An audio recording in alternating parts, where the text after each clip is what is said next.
My girlfriend Willow stayed up all night helping her male assistant write a proposal and only came home when the sun came up. I calmly told her we should break up. She looked confused. All this just because I didn't reply to your messages yesterday. We grew up together, supported each other from nothing, built everything side by side. She was sure I could never leave her. But when Willow could patiently tutor her male assistant late into the night just because of a work problem, when she could kindly drive him home in the rain because he forgot his umbrella, and when she could rush out to his place at midnight because he called to say his apartment was leaking, my feelings for her were worn away, bit by bit. She forgot that I'm someone with an obsessive sense of emotional purity. The engagement ring I had treasured for years, I could throw it away without hesitation. Once someone's soul feels tainted, I can never keep them again. Chapter 1. The door lock clicked softly. Willow was home, with the lingering trace of her expensive perfume filling the entryway. I spoke calmly. We're breaking up. She looked up, her delicate face, beautiful enough to make anyone lose their mind, filled with confusion. All this just because I didn't reply to your messages yesterday. I tugged the corner of my lips, coldly, indifferently. Yeah, just because of that. She let out a helpless laugh, as if she'd just heard the most ridiculous joke, tossed her trench coat carelessly onto the sofa, and said, "George, we're adults. Can't we just give each other a little space?" Before I could answer, she naturally walked over, stretched out her arms, and, just like countless times before, tried to snuggle playfully into my chest. Her red lips brushed my ear, her breath warm and fragrant. "Don't be childish," she murmured. "What do you want this time?" My whole body went rigid. Right from the days when we started from nothing to the moment she became the richest woman in the country, Willow had long since made up her mind. She was sure I could never bear to leave her. When I didn't respond, she added, her tone carrying a trace of indulgent patience, "I wasn't ignoring you. Yesterday was just really busy. A major project. I couldn't take your call." She patted my cheek lightly. "You're just overthinking it." Those simple words crushed the last trace of tenderness I still had left. I shoved her away, breaking free from the warmth I once drowned in. I saw the flicker of shock in her eyes as I said flatly, "That's it, I'm leaving. Love is like an exam. Miss one question, and to me, your score is 0. If it's not perfect love, I don't want it." Chapter 2. All this just because I didn't reply to your messages yesterday.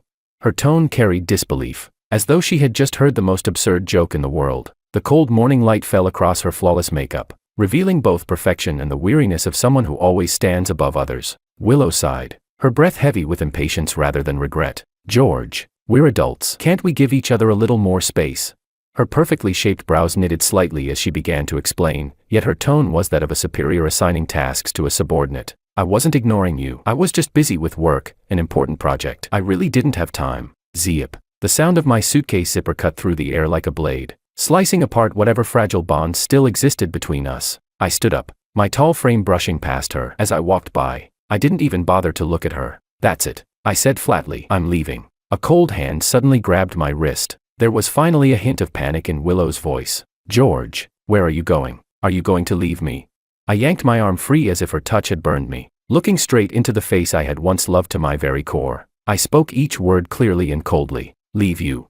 A humorless smile tugged at my lips. "Willow, remember this. It was you who left me first." My fingertips had barely touched the metal door handle when, click, the lock turned. The door swung open. A young, handsome man stood in the doorway, his expression innocent, a faint, knowing smile on his lips. It was Willow's personal secretary, Makoto. The three of us stood there, frozen in the cramped entryway, a scene so ironic it almost felt staged. My eyes slowly dropped to his hand. In his long, slender fingers, he held a key identical to mine. I laughed, silently, bitterly, until my chest ached. Makoto's gaze flicked briefly toward my suitcase. For a fleeting instant, a glint of triumph flashed deep in his eyes, so quick it could almost be missed. He smiled, eyes curving in practiced politeness, his voice clear and gentle. "George, going on a business trip?"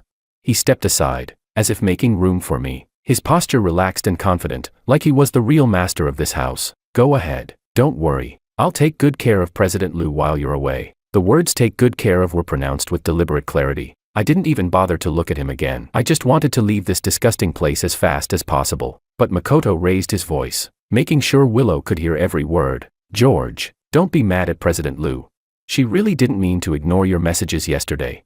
He sighed, feigning guilt. His performance impeccable. "It was my fault. I'm the stupid one. The project was important, and I kept messing it up." His tone was full of admiration for Willow Liu. "President Liu is so gentle and patient. She stayed up late just to teach me." He looked at me again, his expression full of false sympathy. "George, Don't be upset with President Liu over this. And please don't leave home just to prove a point. She's already under a lot of pressure from work, you shouldn't make her worry even more. His twisted words hit me like a bucket of filthy water thrown in my face. And Willow, she just stood there, watching in silence. Not a word, not a single defense. Her silence said it all. She agreed with Makoto. Agreed that I was just an immature man throwing a tantrum, using leaving home as a pathetic trick to win her attention. I laughed, a sound that came from deep in my throat, laced with an icy mockery. Secretary Ito, I said slowly, my voice calm while my gaze sliced through him like a blade, stripping him down piece by piece. You've been working here for 3 months, right?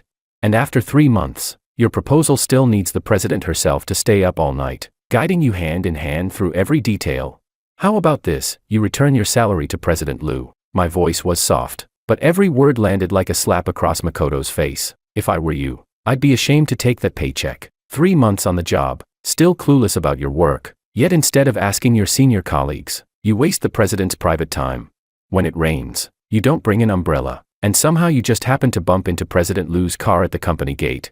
Even during our vacation, you always manage to cause urgent problems right on cue. You can't write a proposal, you mess up travel schedules, and when your apartment conveniently floods or loses power, your first instinct is to call the busiest woman in the company. My eyes left him and returned to Willow's cold, expressionless face. Secretary Ito, I continued, are you a man-child? Or is she the only person you know in this entire city? Makoto's face turned ghostly pale. His eyes went wide, full of wounded innocence. George, that's too much. Finally, Willow moved. She stepped forward, shielding Makoto behind her like a mother protecting a frightened child. She patted his shoulder gently, soothingly. He just started this job. It's normal that he doesn't understand everything yet. As his seniors, shouldn't we help him? Then she lifted her gaze to me, her eyes filled with reproach. Why have you become so cold and unfeeling? Behind her, Makoto let out a stifled sob, perfectly timed, perfectly pathetic. In the dead silence of the hallway, the sound grated like nails on glass. I stared straight into Willow's eyes. I've always been this way, I said evenly. Is this your first day knowing me? My gaze drifted across her face, familiar yet suddenly so distant, and then fixed on the object that destroyed everything. That key, the key to what was once our home. My voice came out hoarse, trembling without my permission. This key, you just gave it to him so easily. Willow froze. I gave a hollow, bitter laugh. Then, without another glance, I picked up my suitcase. This was the first home we built together in this city, our fortress, the proof of years of struggle and trust. And now, she had opened its doors to another man without hesitation. I pulled my thin coat tighter around me and stepped into the freezing night. The wind cut through me, sharp and merciless, but I let it. I wanted it to freeze me from the inside out, until I could no longer feel the ache she left behind. Chapter 3. Back at another apartment, my own place. It was quiet, almost too quiet, empty, but clean. No couch we picked out together, no scented candles she loved, not a single trace of Willow anywhere. Good. I opened my laptop. The pale glow from the screen lit up my bloodless face. When my fingers typed out the resignation letter, there wasn't a hint of hesitation. Seconds later, my phone rang. The HR manager's cautious voice came through the line. George, about your resignation, does President Liu know? I curved my lips into a faint, distant smile. She knows. Just process it as usual. The HR manager exhaled in relief. Her tone even turned gossip-light and curious. Why are you quitting? Is it because President Liu's starting a new branch and wants you to take charge? I paused, eyes fixed on the dark city outside the window. Sure, I said quietly. Let's say that. Yeah, from now on, my life really is something I'll take charge of myself. 2 days crawled by in exhaustion. When I finally collapsed into bed, I slept like the dead. The next time I opened my eyes, sunlight was stabbing through the curtains. Out of habit, I reached for my phone and opened my social feed. A grid of 9 photos filled the screen before I could even blink. A company retreat. In the pictures, everyone was gathered around a giant barbecue grill, smiling brightly. Willow stood out, dressed in a pure white custom tracksuit, elegant, graceful, effortlessly radiant. And beside her, in a gaudy rainbow-colored outfit that made him look like a peacock spreading his tail, was Makoto, full of energy, youth practically dripping off him. My fingers froze, almost against my will. I tapped to enlarge the photos. 1, 2, 3. No matter where Willow was, Makoto was right there beside her, clinging to her like a decorative pendant. In the group photo, everyone seemed to know exactly what they were doing, placing the two of them in the very center, as if they were the perfect couple.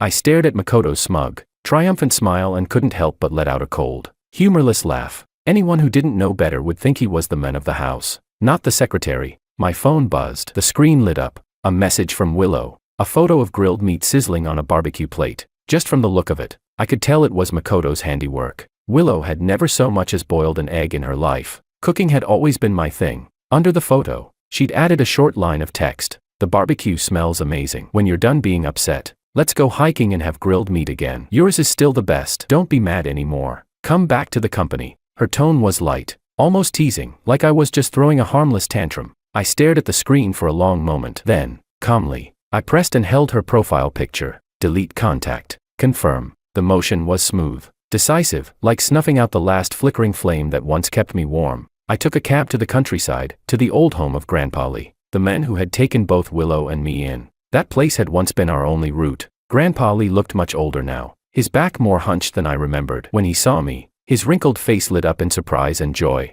"George, you're back. Didn't you say work keeps you busy?" I swallowed down the ache rising in my chest and forced a smile. "I just missed you, Grandpa. Thought I'd come visit. How have you been feeling lately?" Before Grandpa Lee could answer, the curtain to the inner room lifted, and two figures stepped out. In that instant, I felt as if I'd fallen into an ice pit. It was Willow, and beside her, Makoto. Makoto's eyes gleamed with unhidden pride. "Oh, George, you're here too." His voice feigned surprise, but every syllable dripped with smugness. Grandpa Lee looked between us, confusion clouding his old, weary eyes. Willow took a graceful step forward, her posture calm, confident, like she was still the one in control. "I figured you'd come here," she said lightly. "So I came to find you." Grandpa Lee's frown deepened. "But Willow," he said plainly, "I asked you earlier why you didn't come with George. Didn't you say he was busy at work and couldn't get away?" The air froze. A flicker of stiffness passed over Willow's face, but it vanished almost instantly. She tucked a loose strand of hair behind her ear with practiced ease. "We had a fight," she said with a sigh, her tone soft, indulgent. "He even blocked me for a while." Then she turned to Grandpa Lee, voice gentle. "I just didn't want you to worry, Grandpa." My stare sharpened to a blade as I turned it on Makoto. My voice came out low and cold. "Who gave you permission to bring him here?"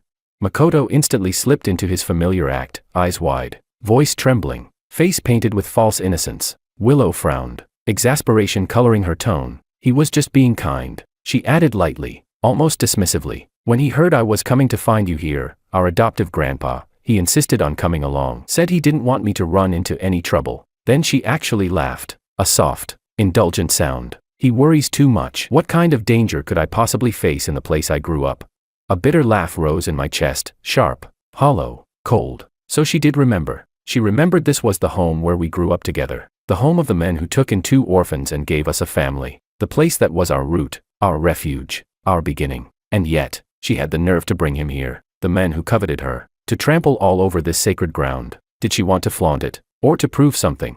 Rage tore through my veins, boiling away reason. I took a hard step back, putting distance between us. "Willow," I rasped, my voice shaking with fury. "Take him, and get the hell out." Her expression finally cracked. The calm mask she wore shattered completely. "Are you done?" she snapped coldly. "When did you become so irrational, so ready to lash out without even listening?" Makoto was just being considerate, and you're actually jealous of that.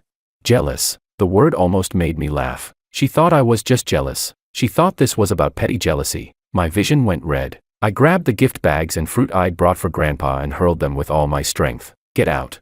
The boxes burst open at their feet, fruit scattering across the floor. A pathetic mess. "Both of you, get out of my sight." The roar tore from my throat, raw and animalistic. "If you come back again, every time you come, I'll drive you out myself."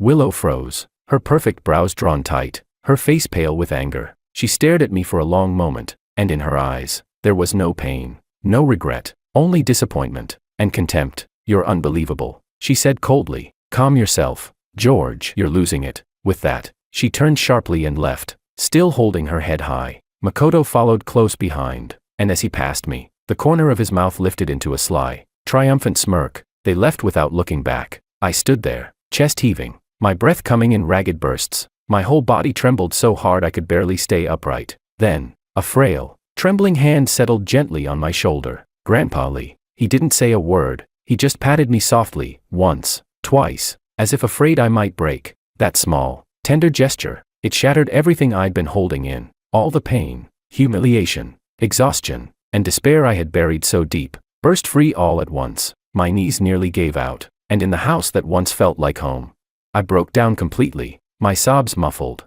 choked. As I cried for everything I had lost. Chapter 4. That night, I didn't go back. The vast city seemed to be cut off from the outside world, and I stayed in Grandpa Lee's house, squeezing onto the not-so-spacious bed with him. Grandpa Lee's aged hand gently patted my back, letting out long sighs. When I first found you two, you were just tiny little things. She looked at you for the first time, and her eyes lit up, like she had found a treasure. Back then, you were like a hedgehog covered in thorns, ignoring everyone, with a terrible temper. But Willow wasn't scared. She loved following you around, constantly telling people that our George was the best looking. She said you weren't ignoring people, you were just new here, and scared. Grandpa Lee's voice gradually lowered. She said, as long as she treated you with her whole heart, one day, you would warm up that ice inside you. I stared out the window, the night like a giant net, trapping me, suffocating me, and keeping me from sleeping. Yes, she warmed it up, and then, how could people change so quickly?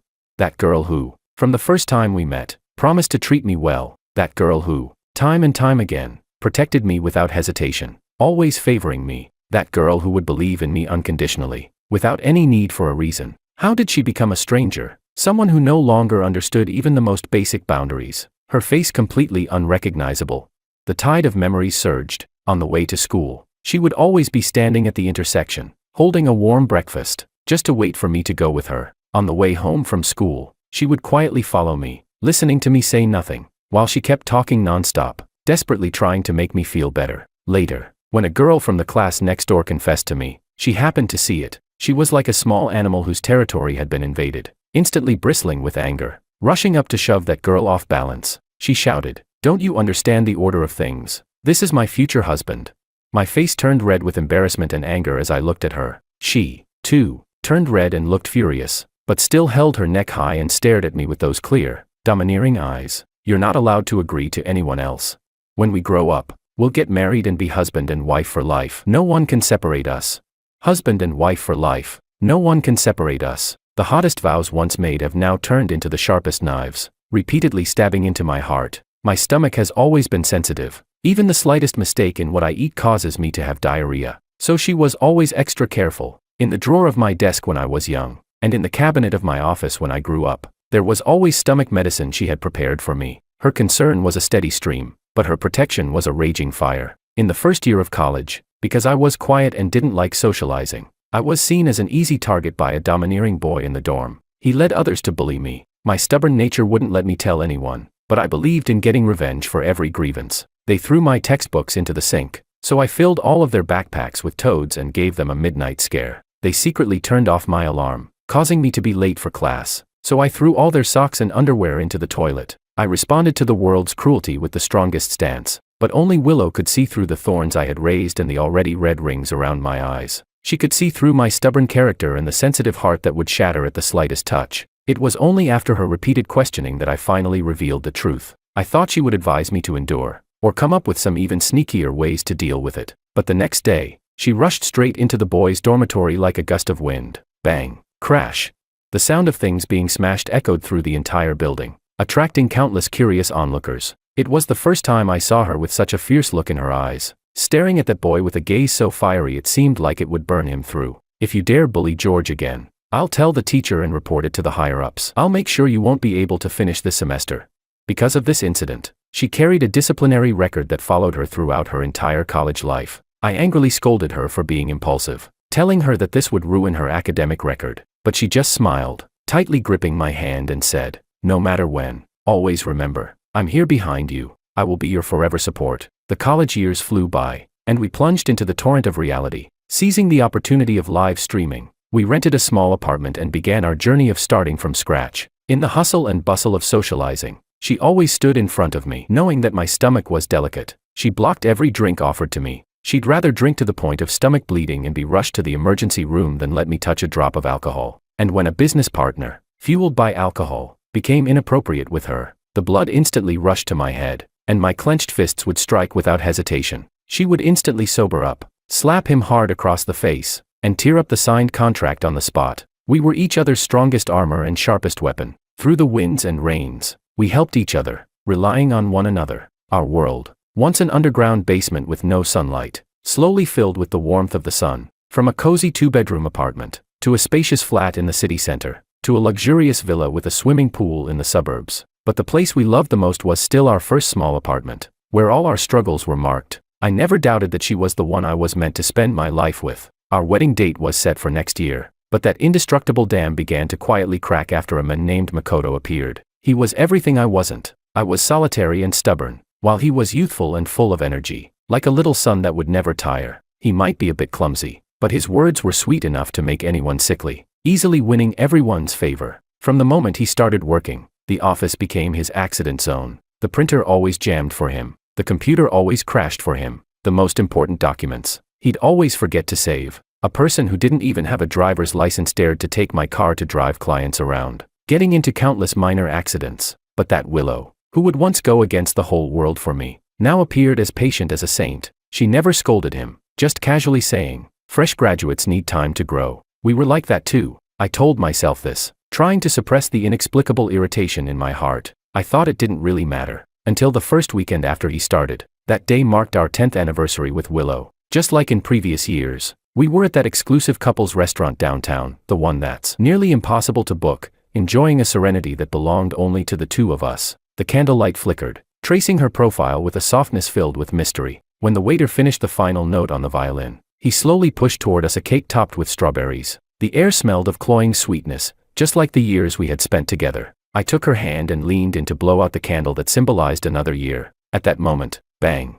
The door of the restaurant was flung open violently, and a figure completely out of place burst in, shattering all the romance in the room. It was Makoto. Like a lost fly, he came straight to our table, ignoring my cold stare. He grabbed Willow's sleeve in one swift motion. His hand rested shamelessly on her forearm. "President Liu, it seems there's an issue with the project. Could you return to the office to fix it?" he said hastily, his tone carrying just the right mix of nervousness and feigned helplessness. The temperature around me plummeted to freezing. The smile in my eyes turned to solid ice. "You're a secretary. If you can't do your job properly, do you expect your boss to clean up your mess?" My voice was cold, every word a strike. Makoto seemed intimidated by my presence. He shrank back, and as if seeking protection, clung even closer to Willow. "I'm sorry, George.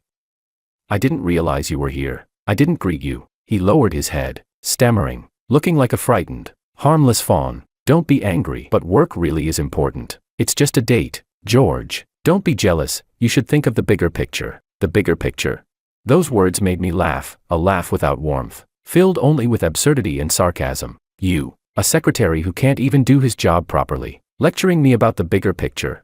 I looked at him, my gaze sharp as a blade. "No skill, no sense. If you can handle this position, then do it. If not, get out right now." By the time I finished, Makoto's eyes were already red. He looked at me with that pitiful yet provocative expression, as if I were the one making an unreasonable scene. Willow let out a long sigh. That sigh was like a leaf that cut into my chest. Again and again, with resignation, she stood up and finally withdrew the hand I had been holding. "That project is important. He's new. It's normal for him to have difficulties," she said softly, but her tone carried a firm finality that allowed no argument. "I'll handle it." She didn't even look at me. It was the first time she didn't consult me, the first time she didn't take my side. She simply stood up calmly, took her coat, and without hesitation, walked out of the restaurant with that man. Outside, the night was deep. Inside, the candles flickered. That warm light fell on me, but all that remained was cold solitude. She left, on our anniversary. She left me for another man. I stared at the candle I hadn't blown out. The flame danced, as if mocking my loneliness. The cream on the cake was beginning to melt, and the red strawberries dripped juice like blood. Our 10 years together began to rot and dissolve from the moment that man appeared. Doubt sprouted from that instant. We had a cold fight that lasted 3 days. I didn't answer her calls or her messages. I wrapped myself in thorns, thinking that would protect me from being hurt, until she appeared in my office with the newest gaming console in her hands, the one I had wanted for a long time but had resisted buying. She shoved the gaming console into my arms in front of all my colleagues, her voice so soft it could melt honey. "Don't be mad anymore, okay?" The office burst into cheers and applause. Every gaze turned toward me, trapping me in a position where refusal was impossible. So, I forced out a stiff smile and pretended to forgive her with a proud, reluctant grace. But I knew that crack in my heart hadn't healed because of a game console. That so-called reconciliation only covered up a festering wound. Quarrels became the main theme between us. Makoto was like a ghost that refused to leave, seeping into every corner of our lives. When we watched movies, he'd call, saying the printer had broken again. When we had dinner, he'd send a photo of himself working overtime with the caption, With President Liu here, all the hard work is worth it. In the picture, Willow Liu's profile glowed with a gentle, tender smile. His social media feed became a grand stage, a declaration of war against me. Every photo, every word, dripped with open admiration and yearning for Willow. I was furious. I was jealous. Like a madman, I fought with her over and over again. But her answer was always the same. He's just a young man fresh out of college. He doesn't know any better. Don't take it to heart. He's naive and inexperienced. Be more tolerant of him.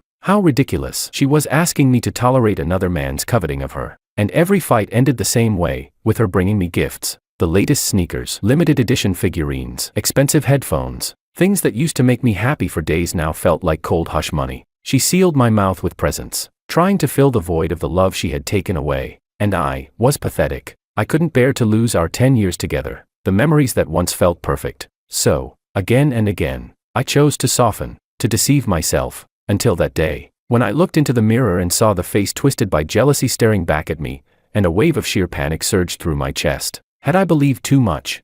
Believed that our 10 years were unbreakable? Makoto's presence left me restless day and night, suffocating me. An overwhelming sense of crisis took hold. I couldn't go on like this. I needed an answer, a promise. A crazy thought took shape in my mind. I wanted to marry her. I wanted to lock her by my side with a ring and a certificate. To tell the whole world, she's mine. Once that idea sprouted, it grew wildly out of control. The day before, I called her, my voice trembling slightly with nervous anticipation. Willow, tomorrow night, let's meet where we first fell in love. I have something very, very important to tell you. After hanging up, I opened the bottom drawer and took out a velvet box that had been waiting there for a long time. Inside lay a ring. I was going to tell her I wanted to marry her, that I wanted Willow to be my wife, forever, until no one could ever tear us apart again. I waited for her all day at the place we had agreed upon. From the break of dawn to the fall of dusk, the velvet box in my pocket pressed painfully against my chest. That tiny ring now seemed to mock my foolish hope. In the end, I couldn't resist. My hand trembled as I lit up my phone screen. In our chat window, my morning message, "I'm waiting for you," sat there alone. Below it, nothing but silence. Not a single word, not even a punctuation mark in reply. Then, at the top of the screen, a sudden notification popped up. A new post. Without thinking, I tapped it open. It was from Makoto. In the photo, Makoto was smiling brightly, radiating sunshine, and behind him was a background I knew all too well. Willow, the Willow I had waited for all day, was sitting at Makoto's secretary desk. She wore a sharp, professional suit, her head tilted slightly, lips curved in a gentle smile as she focused intently on his computer screen. It was a tenderness that belonged to President Liu, one I had never seen from her before. The caption beneath the photo stabbed at my chest, each word a needle piercing deep into my heart. My queen is truly so kind. When I ask her about work issues, she doesn't hesitate to stay behind and patiently guide me. I must work even harder to live up to my queen's careful mentoring. My queen. He called her my queen. From the distance, the church bells began to toll, slow, echoing chimes, one after another, as if ringing the death knell for the beautiful dream I had been clinging to for 10 long years. I suddenly laughed so hard that tears streamed down my face. I was truly the biggest fool in the world. Did I really think a ring could lock down a heart that no longer belonged to me? This ring could never hold her. Her heart already reflected someone else's shadow, clearly, unmistakably. What she gave me wasn't love, it was pity. And that was never the kind of love I wanted. I reached into my pocket and pulled out the velvet box, opened it, looked at it one last time. Then, as I turned away, I swung my arm with all my strength. The ring, carrying all my hope and despair, flew into the darkness by the roadside, swallowed whole by the night. Chapter 5. The resignation letter I submitted a few days ago finally received the approval email, with that familiar red company seal. It's over. This company used to be the shared creation of Willow and me. Every brick and tile carried traces of our past. Now, I just want to erase those traces completely. Without a moment's hesitation, I contacted a few shareholders I knew and quietly sold off my shares in batches. I wanted nothing more to do with the name Willow. All the effort, all those sleepless nights, at least they've turned into these cold numbers. That's what I deserve. It's also my last shred of dignity. Just then, my college classmate David called. His voice was as cheerful as ever. He said he was organizing a business reunion for old classmates. I stayed silent for a moment. After leaving Willow, I had to start paving a new path for myself. Connections, those matter more than anything else in this circle. I agreed to go. The hotel was dazzlingly lit. Beneath the massive crystal chandelier, glasses clinked and laughter filled the air. Taking a deep breath, I pushed all my emotions deep down, put on a polite smile, and straightened my suit. The moment I stepped into the banquet hall, That familiar yet distant buzz of chatter rushed toward me. George. David spotted me immediately. He strode over, slapped me hard on the shoulder, and grinned. Long time no see. Man, you still look as sharp as ever. His hearty laugh was full of the warmth of reunion. Seeing an old friend again melted a bit of the coldness in my chest. I forced a smile and exchanged pleasantries with him. After a few minutes of small talk, David's eyes instinctively glanced behind me, filled with confusion. Where's Willow? Didn't she come with you? He had no idea. His tone was so naturally familiar. Then he sighed, his voice brimming with unhidden envy. Man, I've always been jealous of you too. From school uniforms to wedding vows, you're like the perfect example of true love. Childhood sweethearts, building a company together, supporting each other, and being so successful. Seriously, when are we finally getting to drink at your wedding? Each sentence felt like a dull knife cutting into my heart again and again. Those once proud labels had turned into the sharpest irony. The noise around me seemed to fade away, and I heard my own voice, calm to the point of indifference. I shook my head slightly. We broke up. As soon as the words left my mouth, the entire ballroom seemed to fall silent. Even the air felt heavier. The classmates nearby widened their eyes in disbelief, their breath catching. Broke up? No way. You two were the model couple of our department. How could that happen after all these years? Yeah, you've built such a big company together, you've finally made it. And now this. The tide of shock and question surged toward me. I smiled, a faint, humorless smile that never reached my eyes. Nothing's impossible. People come and go in life. That's just how it is. My calmness poured over them like a bucket of ice water, extinguishing all the noise. David frowned deeply, scanning me from head to toe, and lowered his voice. Wait, from the way you're talking, don't tell me Willow did something to betray you. I picked up my glass, gently swirling the amber liquid inside. My gaze stayed on the shimmering reflection. I shook my head and spoke softly, the words sounding more like a question without an answer. Maybe not. That single, weightless word I uttered hit David like a hammer. He opened his mouth as if to ask more, but when he met the dead silence in my eyes, he swallowed the words back down. He could tell I didn't want to talk about it anymore. And just then, the heavy, carved wooden doors of the banquet hall swung open from the outside. The lively chatter instantly fell into an eerie silence. A stunning figure strolled gracefully inside. It was Willow. And behind her, following step by step like an inseparable shadow, was a man, Makoto. My eyes stayed on her for barely a fraction of a second before I looked away, expressionless, but she, as if equipped with radar, came straight toward me. Makoto followed closely behind, not daring to leave her side. George, she greeted me with that all too familiar gentle smile, reaching out as if nothing had happened, trying to take my arm. Come on, don't be childish. Why did you block me? You've been angry long enough. Can't you just let it go? I'm apologizing now. Okay. Her tone was soft, even playfully reproachful. Disgust tightened my brow. Just before her fingers brushed the fabric of my suit, I caught her wrist and pushed her hand away. Precisely, coldly. I stepped back, widening the distance between us. Willow, please keep your distance. My voice wasn't loud, but every word was clear, sharp, and cold as ice. Willow Lu's face went pale for a second. Makoto immediately stepped forward at just the right moment, lowering his gaze, his posture dripping with fake innocence. George, please don't be angry at President Lu anymore. His voice was perfectly pitched so that everyone nearby could hear. If you're upset, take it out on me. It's all my fault. If I weren't so slow, if I learned faster, she wouldn't have had to spend so much extra time teaching me. He lifted his head, eyes wide with pitiful sincerity. President Lu is just kind-hearted, always helping her juniors. There's nothing else between us. And really, she's been so good to me. That last phrase, so good, dripped with unspoken meaning. Around us, classmates began to circle closer, eyes darting between us with curiosity, judgment, and intrigue. David's face had turned dark as storm clouds. He jabbed me hard in the arm and muttered through clenched teeth. George, who the hell is this guy? I gave a faint, humorless smile, my gaze cutting past Makoto's act and landing squarely on Willow. Aren't you going to introduce him? My voice was calm, but it sliced cleanly through the suffocating silence. The man beside you, what exactly is his identity? Coming here to our class reunion.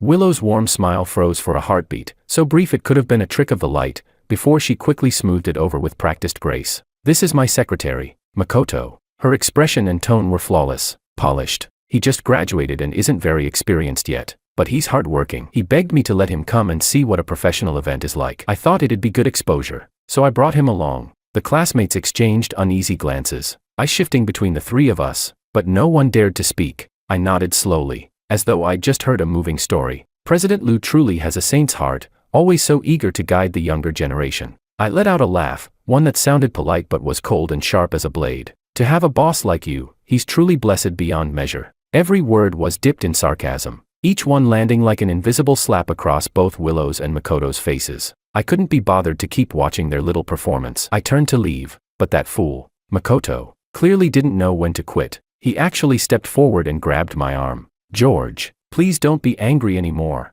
His face was on the verge of tears, a perfect imitation of a pretentious coquette. At a reunion like this, you should at least give President Liu some face. As her boyfriend, how could you embarrass her like that? He deliberately emphasized the word boyfriend, then straightened his posture, puffing his chest with smug satisfaction. President Liu is really amazing. Look at this suit I'm wearing. She picked it out for me herself. She said it makes me look more presentable, more elegant. I almost laughed from sheer disbelief at his audacity. Lowering my gaze, I looked at the hand clutching my arm, as if it were something filthy. Then, unhurriedly, I pried his fingers off one by one and said evenly, "Well, isn't that wonderful?" Pulling my arm free, I gave him a cold, razor-edged smile. Make sure President Liu gives you a bonus later. After all, it's rare these days to find a boss who personally picks out clothes for her male secretary. I paused, leaned closer to him so only the three of us could hear, and said clearly, word by word, "Since you two seem to have such a close working relationship, next time, don't forget to have President Liu help you pick your underwear too." The color drained from Willow Liu's face in an instant. She could no longer keep up her gentle facade. "George." Her voice turned sharp, tinged with both anger and panic. "What kind of nonsense are you spouting?" I turned back to glance at her one last time. My eyes were cold, filled with nothing but disgust. The corner of my lips curled into a faint, scornful smile, and I walked away without hesitation. Even as the tension from that ugly scene lingered in the air, Willow acted as if nothing had happened. She deliberately chose the seat right next to mine, like the furious woman from a few minutes ago had never existed. I frowned in disgust and instinctively thought about moving elsewhere, but a quick glance around showed that every seat along the long banquet table was already taken, old classmates chatting and laughing, glasses clinking. I was trapped in place, so I leaned back in my chair, my posture radiating stay away from me energy, and let her continue her act. Sure enough, Makoto, loyal as a trained lapdog, immediately sat down beside Willow. The atmosphere at the table was lively on the surface, but beneath the laughter and the toasts, a strange tension simmered. One tactless classmate raised his glass with a booming laugh. "You know, George and Willow were the most famous golden couple back in our school days."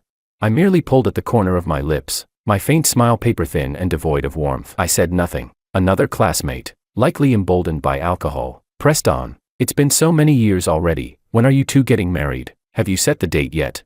Makoto's expression visibly darkened. He quickly cut in, interrupting the question. He picked up a glossy sweet and sour rib with his chopsticks and carefully placed it onto Willow's plate. "President Liu, try this one, it's really good." The gesture was so practiced, so familiar, it was as if he'd rehearsed it hundreds of times. Willow didn't even lift her eyelids, she simply nodded, as if such intimacy were routine. The table went silent in an instant. Classmates exchanged glances, eyes flickering with curiosity and confusion. The air felt wrong, heavy with unspoken tension. Willow picked up the rib delicately, took a slow bite, then raised her eyes and smiled at the table with perfect poise. "If everything goes as planned, it'll be next year. When the date's set, you'll all get invitations to the wedding." The moment she finished, Makoto's lips tightened, his jaw stiff. He looked up and shot me a glance full of resentment and jealousy, barely masked. Watching this absurd play unfold, I could only find it laughable. I set down my glass. The clink of its base against the porcelain plate made a crisp sound. That small sound somehow acted like a signal. Every gaze turned toward me. Once the room had gone completely still, I cleared my throat slowly. "We already broke up." My tone was calm, detached, as if I were stating a fact that had nothing to do with me. "I'm afraid no one here will be receiving a wedding invitation." The gentle smile froze on Willow's face, shattering in the same instant. "George," her voice rose, tinged with anger. "Stop talking nonsense, don't make a scene here."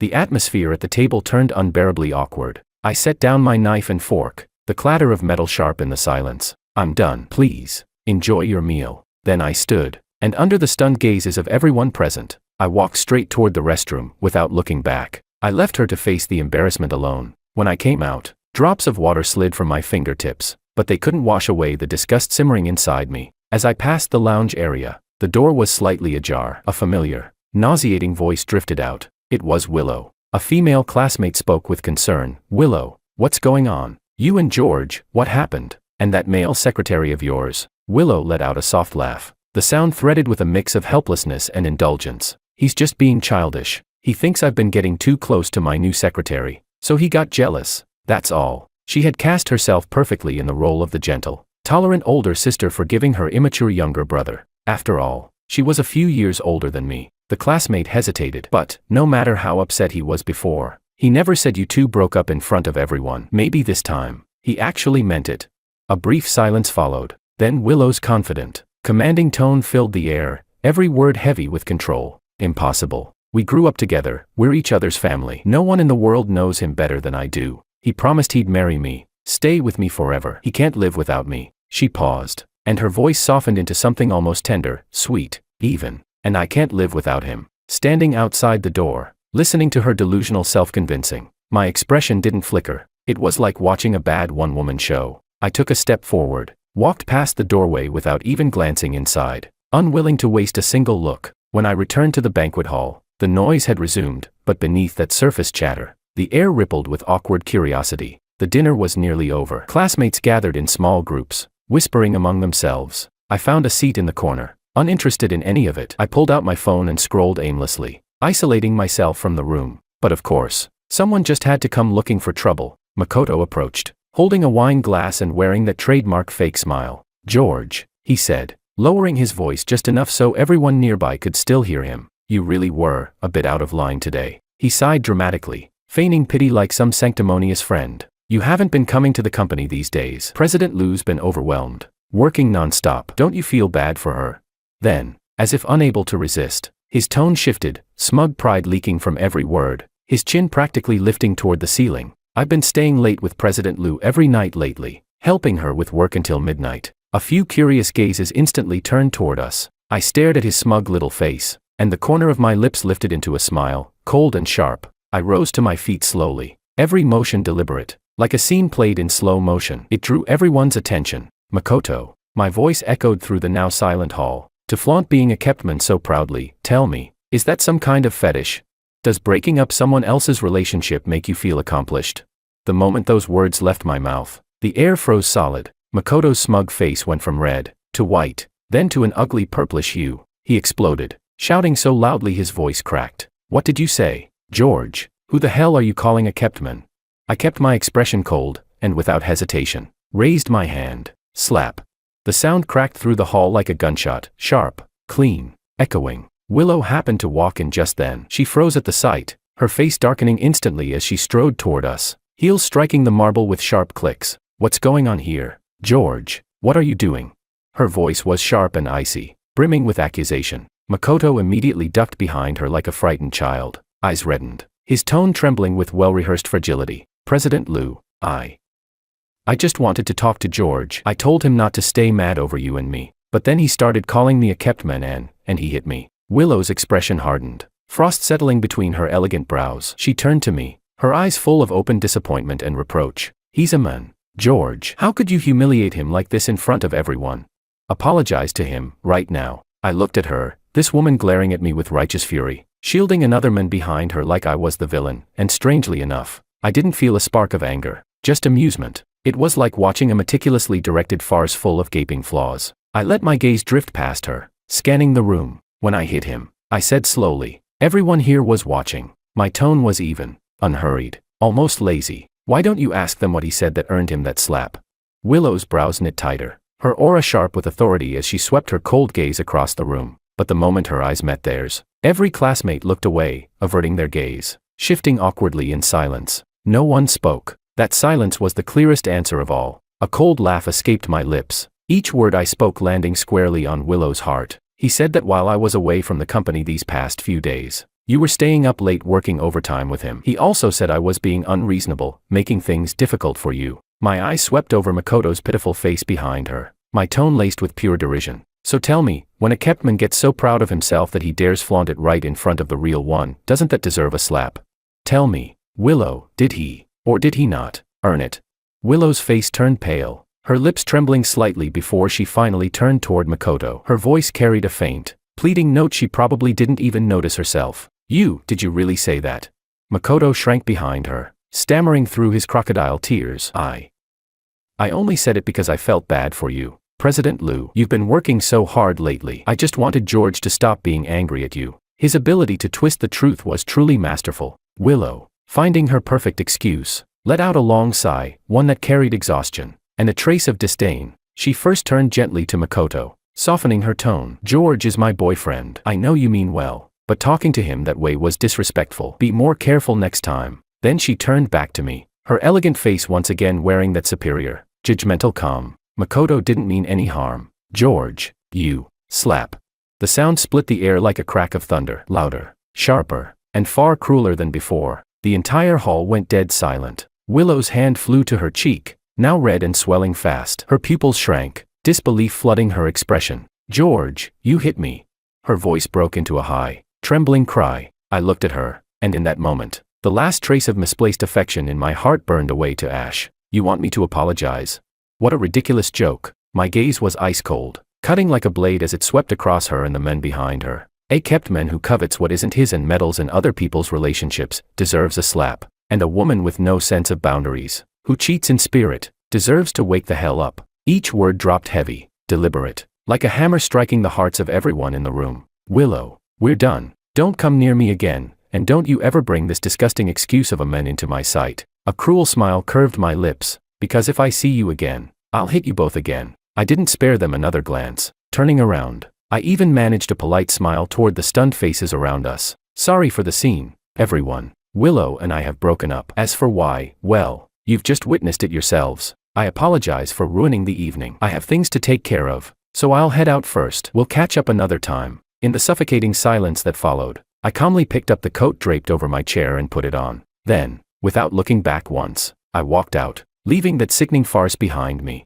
Chapter 6. After George left, the grand banquet hall sank into a suffocating silence. The air turned to ice, thick, heavy, impossible to breathe. Makoto's tear-streaked face twisted into an indignant pout. He bit his lip stubbornly, refusing to let his tears fall, but that pitiful act, once so convincing, now looked hollow and revolting in the eyes of everyone watching. David couldn't take it anymore. His chest rose and fell sharply, fury flashing in his eyes. Willow, do you even realize how ridiculous you've been acting? Do you see what kind of place this is? It's our class business reunion. Tell me, since when was your secretary one of our classmates? You claim you brought him here to gain experience. Out of all the events in the world, you had to bring him to this one. Don't insult our intelligence. It's obvious you just wanted to parade him around in front of George. David's voice was the spark that lit the fuse, and the room exploded. Exactly, a woman's voice rang out sharply, trembling with pent-up anger. Everyone's been holding it in all night. It's about time someone said it. Anyone with eyes could see what he's after. Willow, are you really that blind? Or just pretending not to notice? A male classmate snorted coldly. What a perfect match, a cheating woman and a shameless man, coveting what isn't his, flattering his way into someone else's relationship, and still daring to show off in front of the person he wronged. Disgusting. Absolutely no shame. And to think he was one of the top students in college. What a disgrace. Makes you wonder what kind of parents raise a man like that. One sentence after another, whispers that had been bottled up for too long, now poured out like acid, drowning Willow in them. The side of her face, still burning red from George's slap, throbbed painfully, each pulse a reminder of her humiliation. But these words, these cutting, merciless accusations, burned even deeper than that slap. Her face turned from pale to ashen, trembling with humiliation and rage. Enough, she finally shouted, her voice cracking as it echoed through the room. Just stop talking. It's my fault, I should have been more careful. She drew in a shaky breath, her voice trembling with frustration and defiance. But I did not cheat. I didn't do anything wrong to him. Ha! David's laugh was cold and scathing. So unless you sleep with someone, it's not cheating. Why don't you ask anyone here, who could accept their partner being that close, that intimate, with someone else? He took a step forward, eyes blazing. Or imagine this instead, if it were George spending every day with another woman, constantly by her side, caring for her, even bringing her here tonight to flaunt in front of you. Willow, tell me, could you stand it?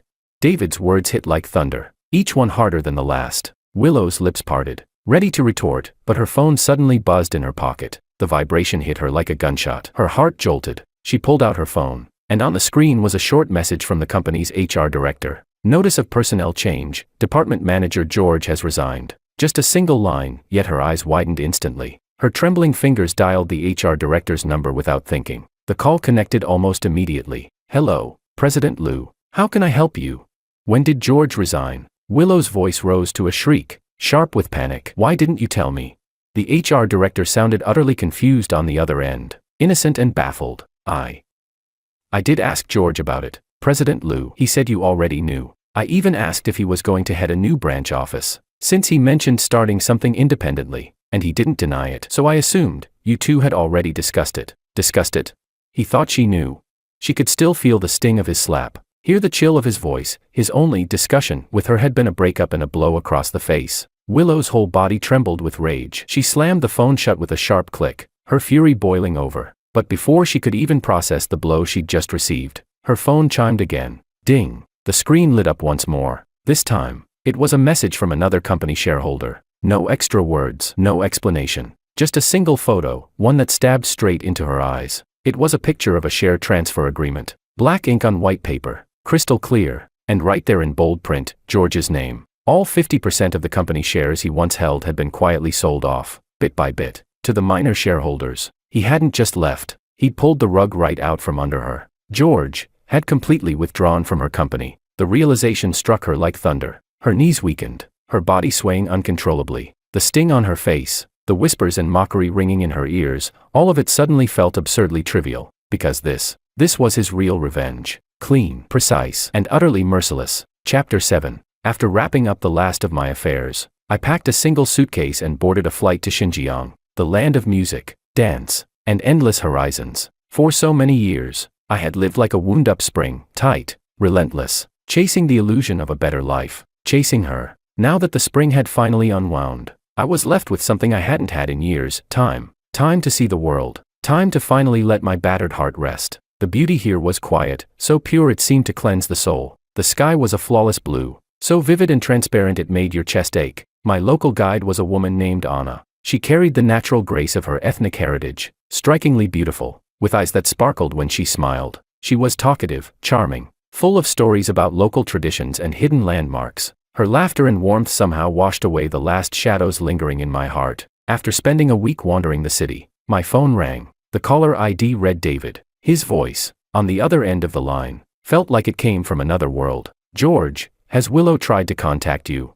He sounded hesitant, careful. I stared at the endless stretch of grasslands before me, my tone calm, almost detached. No idea. I've blocked all her contacts. I'm traveling right now. There was silence for a while. I could almost hear him exhale as he searched for the right words. She's gone crazy, man. Calling everyone we know, trying to find out where you are. George, I think she regrets it. She wants to apologize. He paused, then finally asked the question that hung heavy between us. Would you ever forgive her? Forgive? I shook my head, then remembered he couldn't see it. So I spoke softly, more to myself than to him. No, I don't love her anymore. And the moment I said it, an incredible sense of peace washed over me. Light, freeing, final. On the other end of the line, David sighed, a long, heavy sound. It's such a shame. George, you only get so many years in a lifetime. She took up nearly all of your youth, your first half of life together, and now it's all gone. His voice was filled with disbelief, regret. How does love change so fast? I turned my back to the setting sun. Before me, the grasslands stretched endlessly, waves of green rippling in the wind. I let out a quiet sigh, without resentment, without sorrow, only acceptance. People, I said softly, are the most changeable creatures in the world. Human hearts shift and twist. They're unpredictable. That's just the way it is. David's voice grew low, heavy. I don't think Willow will give up so easily. She's obsessed. She even tried to pull strings to check flight records. She might actually come find you. The wind brushed past my ears, cool and clean, carrying the scent of open fields. I smiled faintly, though my eyes stayed calm and distant. Xinjiang is vast. If she wants to find me, let her try. I didn't come here to hide from anyone. I came here to find peace for myself. Whether she comes or not, it doesn't matter anymore. On the other end of the line, David sighed again and started telling me what happened after I'd left the reunion. He said that after I walked out, that man, Makoto, had the audacity to keep pestering Willow, pretending to look pitiful as he tried to cling to her. But Willow, he said,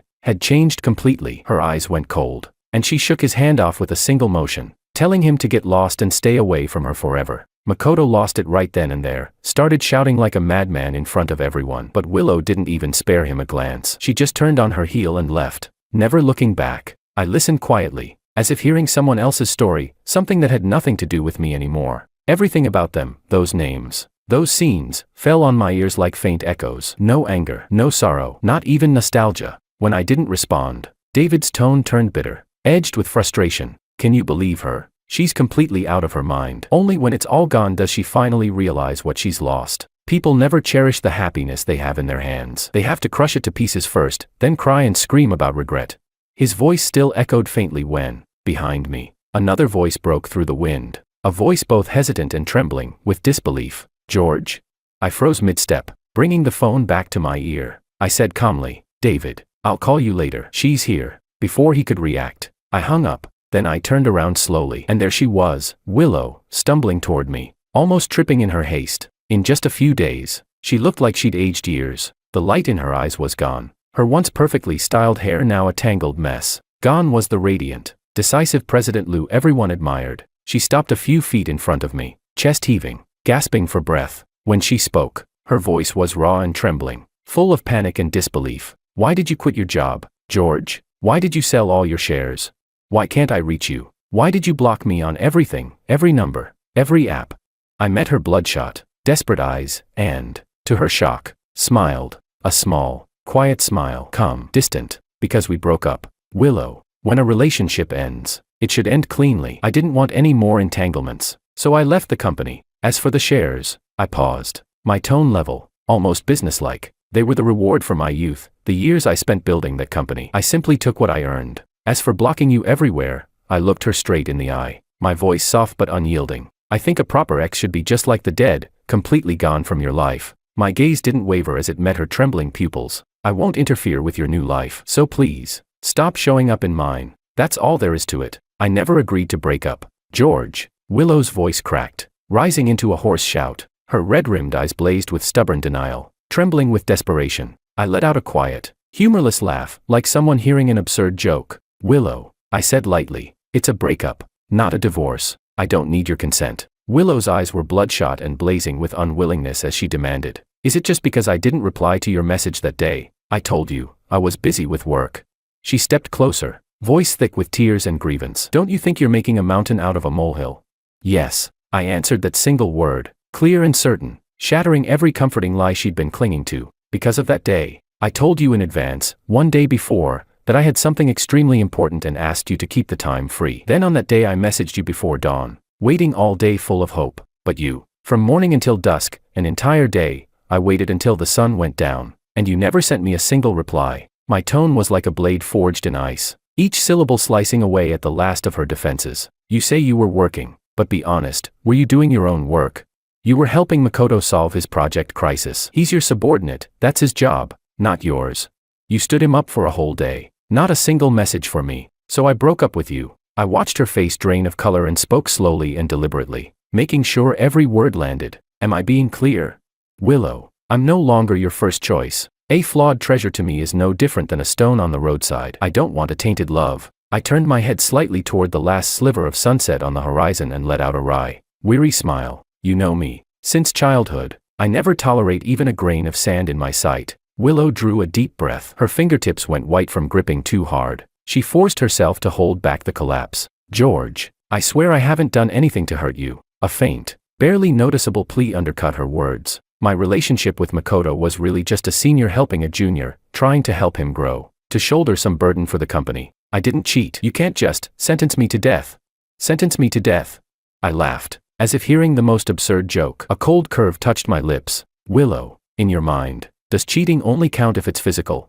I despise physical cheating, but emotional cheating, that disgusts me even more. I stared at the woman I had once loved to the marrow, now so alien, as if separated by oceans and mountains. After more than 20 years together, I never imagined I would use such poisonous words to gouge her heart. But perhaps I'd forgotten something about myself. I had always been solitary and cold. It was she who had, with the warmth of a sun, slowly melted the ice around me. And now, she had pushed me back into that bottomless, frozen pit with her own hands. Yes, you didn't physically cheat. My voice was calm, so calm it cut deeper than rage ever could. But you did enjoy his worship, didn't you?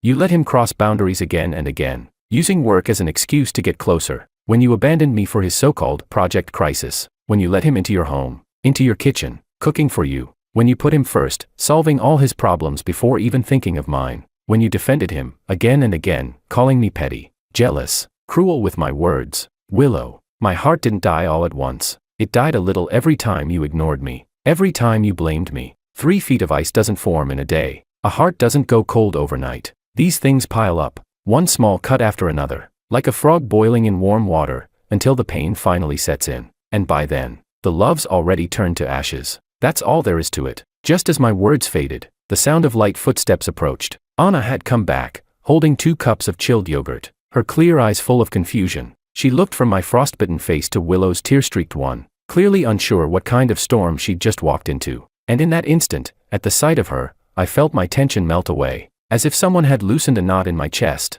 I gave her a gentle smile, one born of simple gratitude. Reaching out naturally, I took a cup from her hand. Willow's eyes, red and raw, locked on Anna like a cornered animal. Her fingers trembled as she pointed, voice sharp enough to slice through the quiet dusk. Who is she? You've been in Xinjiang for days. Have you been with her this whole time? Is this why you broke up with me? Because you already had her? Her voice rose higher with every word, wild with humiliation and rage. George, are you the one who cheated first? Slap. The sound cracked through the air, louder, sharper than the last. The world went still. I lowered my hand, watching the red mark bloom across her cheek, and said coldly, Willow, don't measure me with your restless heart. My tone was glacial. She's my tour guide, nothing more. If she's just your tour guide, Willow screamed, clutching her face, trembling on the edge of hysteria. Then why, George, why are you doing this to me? All this, just because I didn't reply for one day. You broke up with me over that. I've already apologized. What more do you want from me? I looked at her, this woman unraveling before me, and felt no pity, no anger, only silence, only emptiness. Drawing in a deep breath, I let the cold air burn its way through my chest. Do you know, I said slowly, what I was planning that day, the day I sent you those messages? Her cries stopped. She froze, eyes wide, lips trembling, but no sound came. I let out a soft, bitter laugh. You see, even now, you don't ask. You don't even care to ask. The Willow I used to know would have treasured every word I said, every breath. My gaze drifted past her to the far horizon, where the last streaks of sunset were fading into night. Willow, I said quietly, the weight of it pressing into the silence. That day, I bought a ring. I was going to propose to you. Time seemed to stop. Every trace of expression froze on Willow's face, until only shock remained. Vast, hollow, disbelieving shock. We grew up together, I said quietly. We depended on each other. We endured things most people can't imagine. And finally, we reached the light after all that hardship. But when Makoto appeared, for the first time, I felt afraid. I was afraid of losing you. I wanted to keep you, to bind you to me, with a ring, a certificate, something permanent. I gave a small, bitter laugh. Looking back now, how naive I was. My eyes were barren, empty as winter soil. But maybe I should thank you for not showing up that day. Thank you for breaking our plans, because if we had gotten married, I can't imagine how I would live with a wife whose heart belonged to someone else. I can't imagine watching you keep up that same boundaryless, ambiguous relationship with Makoto. It would have destroyed me. I would have become a jealous, paranoid lunatic, eaten alive by my own doubt. Fortunately, I exhaled slowly, almost peacefully. Fortunately, I stopped in time.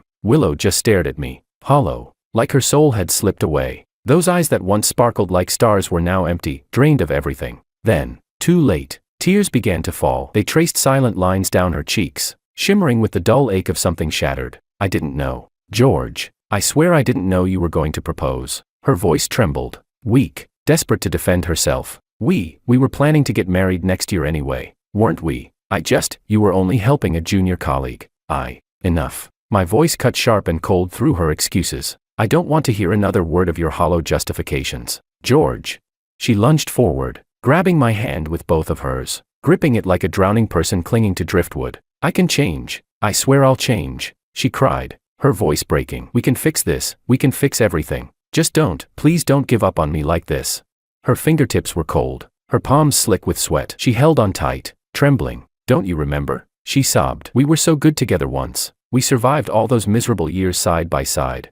Her words came choked, soaked in memories that hurt to hear. We used to live in that leaking basement, eating cold dumplings, and you laughed. Said that as long as we were together, even cold dumplings tasted better than a royal feast. I've loved you since the first moment I saw you. I never wanted anyone else. You were always the only one I ever saw as my husband. Please, don't throw me away so easily. Her voice was drenched in tears, humble, pleading, collapsing into the dirt. Yes, the past had been beautiful. I lowered my eyes, looking at her hands clinging so desperately to mine, and because it had been so beautiful, that's exactly why I can't accept what it's become. I said slowly, each word cutting like a blade. I can't live with the ghost of what we used to be. I can't settle. This is where it ends. With all the strength I had left, I pried her fingers off, one by one, then I turned, reached for Anna's hand, and walked away, without hesitation, without looking back. Behind me, Willow's sobs broke open, wild, guttural, ripping through the still air. Her cry was the sound of something ending, completely, irreversibly. Chapter 8.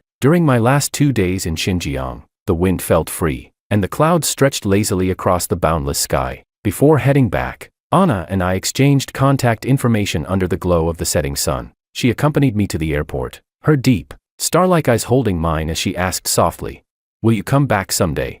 The wind caught her hair, lifting it gently, carrying a trace of reluctance. I looked into her clear gaze, and for a moment, I thought I saw the reflection of the snowy peaks of the Tian Shan Mountains. "Maybe," I said with a small smile. "I really like it here." "Then promise me," she said, smiling faintly, "when you come back, you'll find me again." "I promise." As the plane pierced through the clouds, my thoughts drifted elsewhere, to something that had been buried in my memory for years, the one keepsake I had when Grandpa Lee adopted me. He once told me it might be the only trace left by my birth parents, and for all these years, it had been locked away, in Willow's office. It was time to take it back. Chapter 9. The moment I stepped into the company, dozens of eyes turned toward me in unison. The air was thick with an uneasy silence. Familiar faces froze mid-motion. Colleagues who used to greet me with laughter now pressed their lips together, swallowing their words, their gazes tangled with guilt, pity, and curiosity. I nodded faintly to them, keeping a polite but distant smile on my face. Then I walked straight toward the office at the end of the corridor. Willow's door was slightly ajar, and through the narrow gap spilled the sound of a heated argument. Makoto's obsequious voice slithered through first. "President Liu, I made this porridge myself, please have some. You haven't eaten properly these days. Your stomach will get worse if you keep this up." Then came Willow's voice, furious, sharp, and raw enough to tear the air apart. "Get out. I told you to leave." I said resign immediately. Makoto's voice quivered, laced with fake grievance. "What did I do wrong? President Liu, I just care about you. Please don't be mad at me, okay? I just..." Bang. The crash was deafening, the sound of porcelain shattering against the floor, exploding into fragments. Makoto yelped, his voice high and panicked, dripping with humiliation. I said, "Get out. Do you not understand human language?" I stood outside, listening to everything with a blank face and a silent heart. Then, without hesitation, I raised my hand and pushed the door open. The chaos inside froze instantly. Willow, standing amidst the wreckage, her chest heaving, her expression wild, looked up at the sound, and when her eyes met mine, the raging inferno behind them went out in an instant. In its place, something else flickered to life, something fragile, bright, almost childlike. She shot up from behind the desk, almost stumbling, and rushed toward me. The same eyes that moments ago had burned with fury were now brimming with trembling delight and desperate hope. "George, you're back." Her voice trembled as she spoke, laced with a nervous, tentative sweetness. "You're not mad at me anymore, right? I promise I won't ever again." Halfway through her sentence, Willow's eyes flicked toward Makoto, and panic instantly clouded her face. I have nothing to do with him, really. He just came to deliver something. I didn't even take it. I already told him to resign. He's the one who refuses to leave. Please don't misunderstand. You." My expression didn't change. "There's no need to explain." I cut her off flatly, voice calm and cold. "I'm just here to take back my pendant." The word pendant seemed to drain the last bit of life from her. Willow's face went completely white, all the color fleeing in an instant. You're taking it back," she whispered, her lips trembling, her voice so soft it almost shattered. "You really don't want to have anything to do with me anymore, do you?"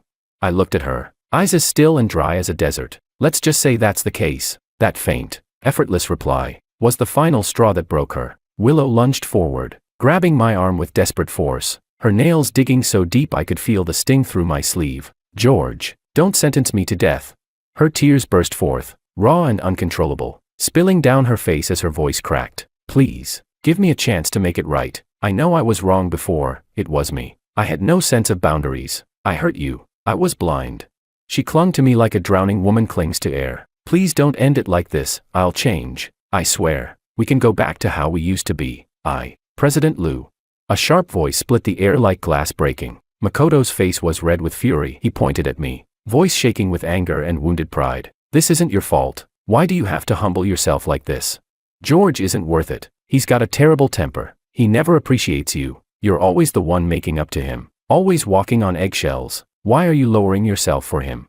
Willow spun around, eyes blazing through her tears. Shut up, she screamed. Her hand whipped through the air and struck his face with a sharp crack that echoed painfully through the office. Who gave you permission to talk about George like that?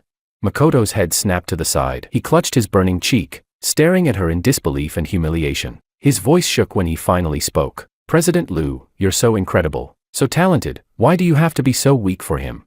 In this relationship, you're the one who's always giving, always suffering. Why should he get to take everything for granted? He never finished the sentence. A sudden blackness swept across his vision as my fist connected with his jaw. The dull thud of bone meeting flesh filled the silence like thunder. Had enough, I said coldly, shaking out my hand. Makoto stumbled back 2 steps, a smear of blood glinting at the corner of his mouth. He glared at me, hatred twisting his features. At the open doorway, the air was thick with gasps. A crowd of stunned co-workers frozen in place. I met Makoto's venomous stare and let out a low, scornful laugh. And who the hell do you think you are, to judge what was between us? A social climber so desperate to move up that you'd sleep your way there. And you think you're worthy to speak about love? You say I'm not good enough for her. My eyes narrowed, my tone razor sharp. Tell me, does that mean you are?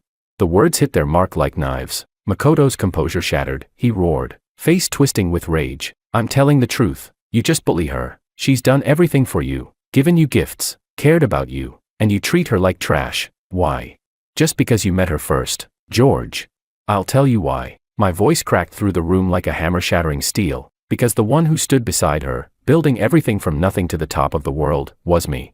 Each word landed heavy, echoing against the stunned silence of the office. Because in the early days of our startup, I was the one running deals with her until my stomach bled from the cheap liquor. I was the one staying up 3 nights straight, rewriting proposals until dawn.